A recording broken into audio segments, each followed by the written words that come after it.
Et dans chaque numéro de Tennis Addict, on fait un zoom également sur un produit. Jérôme, vous avez ramené 2 chaussures. Elles ne se ressemblent pas trop. Enfin, c'est la même, mais le gros plan de cette semaine, c'est la Ioness Eclipsion. Celle-là, elle est normale. Celle d'en dessous, elle a eu un souci.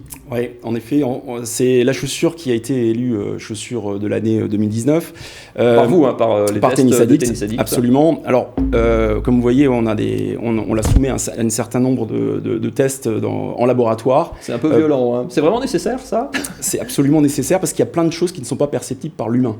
Donc ça, c'est les machines qui testent. En revanche, il y a toute une batterie de tests qu'on va faire au porté avec des joueurs pour les critères qui ne sont pas perceptibles par l'humain, par la machine, comme le confort, par exemple. Juste, pardon, parce qu'on voyait le petit bandeau, le petit autocollant avec le code barre, ça c'est le retour du labo de test. Hein. C'est pas juste pour faire joli, c'est pas l'étiquette avec le prix, c'est pour dire que ça a été testé dans votre labo. C'est ça, exactement. En fait, on teste 4 grands critères. Le confort, deuxièmement la stabilité de la chaussure, sa résistance dans le temps, et enfin son dynamisme. Et donc, voilà, c'est ces 4 critères qui permettent après d'arriver à une note globale.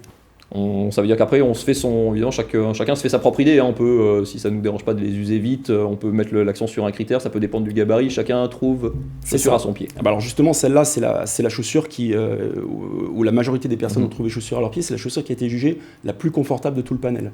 Elle a un chaussant universel à fin, si vous avez des pieds vraiment larges, il peut y avoir quelques zones d'inconfort, mais sinon, c'est une chaussure très douillette, avec des matelassages et une semelle très douillette. Le deuxième point fort de cette chaussure, c'est sa stabilité. Elle est la plus sécurisante, hein, tous les testeurs l'ont jugé, et aussi en labo, on a pu constater que c'est la chaussure la plus sécurisante pour tous ceux qui ont des problèmes d'instabilité de la cheville. Après, au niveau de la résistance, alors évidemment là, elle a été détruite. Elle a on évalue 4 zones il y a 4 zones classiquement sur une chaussure qui sont soumises à l'abrasion, plus particulièrement quand on joue au tennis, quand on glisse, en fonction des appuis. Et sur ces 4 zones, il y en a 2 qui étaient très très bonnes, il y en a 2 qui étaient un petit peu plus. C'est le seul petit bémol de la chaussure. Elle est 6e du panel sur ce critère.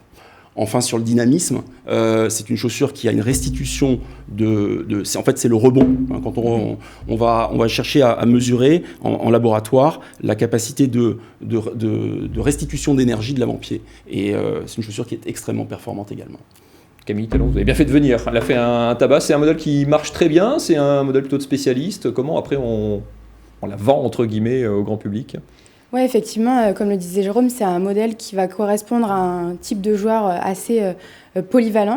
C'est une chaussure où il y a énormément de savoir-faire. Toute la technologie de Yonex a été intégrée au sein de cette chaussure. On y retrouve la technologie Power Cushion pour l'amorti. Il y a une plaque de carbone, il y a des renforts latéraux. C'est vraiment une chaussure qui est très complète. Merci beaucoup à tous les deux.